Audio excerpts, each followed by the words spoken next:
one specific skill, if you could go back in time at the start of your career, that would have been helpful to take advantage of, like in terms of resources at school? The class that you saw in the, registrar's list that you maybe could have taken to help, improve your skill set that would have prepared you for your consulting work? I would say having just graduated, so the core thing is math. You should always take more math classes. You're never going to have a situation where you think to yourself, I took too many math classes. That'll never happen. I would say it's always useful. As far as the specific, areas that are then going to be useful and applicable, I would say, at least in what I do, statistics is always nice. Any classes, I would say classes where you get to direct and do your own quantitative research, like if you take an econometrics class where the end result is producing a paper where you've done that, you conducted a survey, or you gathered data, or you found data, and then you've analyzed it. That sort of thing is always useful. Besides that, just kind of general. I think for us, there's always an opportunity to take whatever whatever experience you've had in the past and use it effectively. So, there's some people who come in who are finance majors, and they work on a ton of finance cases, and they fit right in, and they already know Bloomberg, or they have other experience which is really relevant to those particular cases.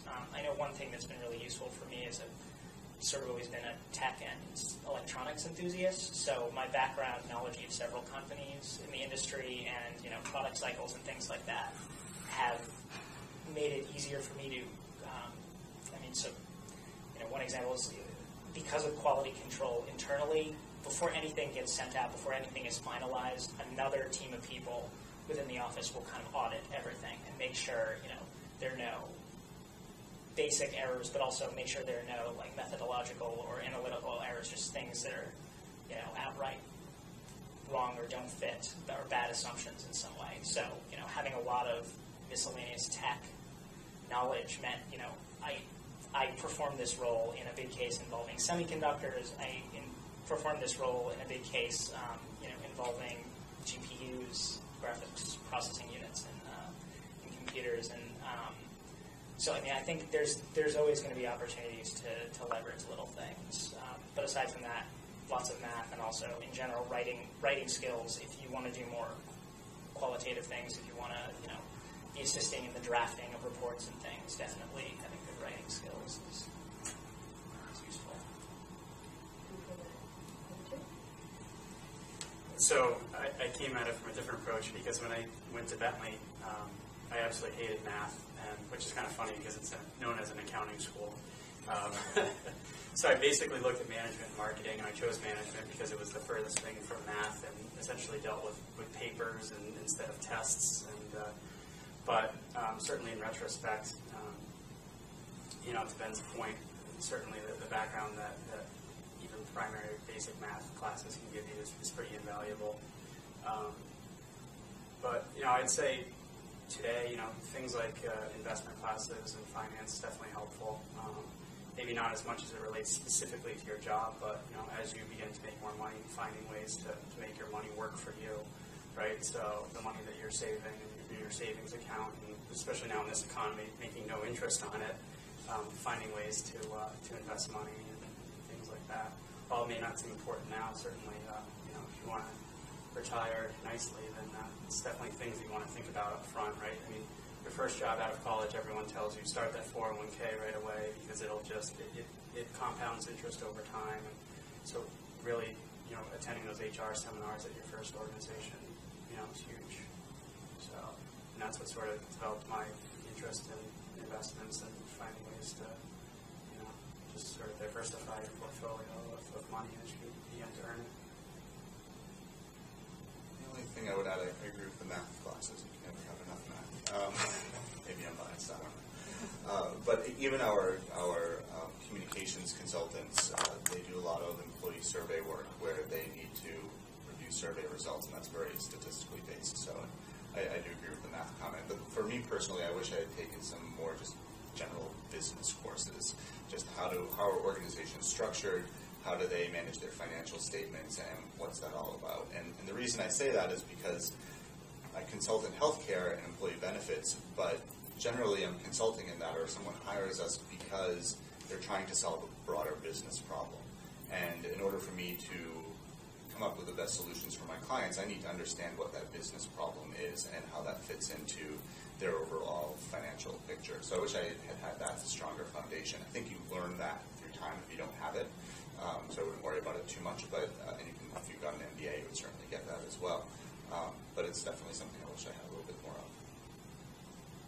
So thinking about it, for those of you in business, if you haven't had a class with Professor Shaughnessy, you should definitely do that if you still have time. What does he teach for those of us who He teaches on Executive creation and social enterprise. He has a phenomenal reputation on campus. He's like the GE teacher of the year a couple of times over. Wow. He's great. If you haven't had him, take him. It's awesome. Those are the best tips. The inside track tips.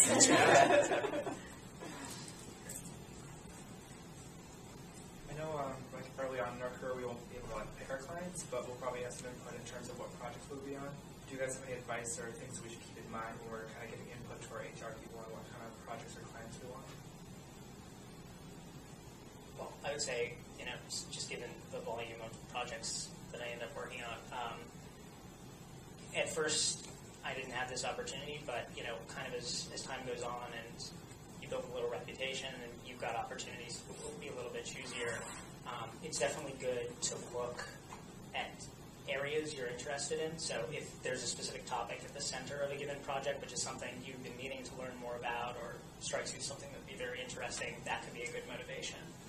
Another thing is, if it's going to involve developing another skill set, another technical skill that seems interesting or that you'd like to know more about, that's another,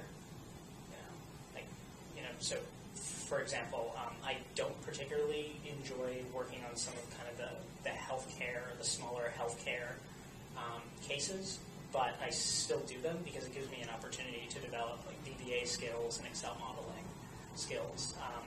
Whereas some of the bigger tech cases, the skill development is less, but I get to read a lot about industry, read and advise a lot on industries that I find very interesting. So.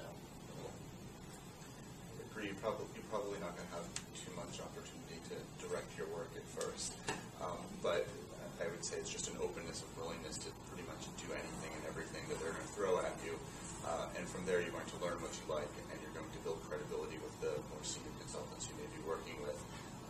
And that will allow you to direct it a little bit more.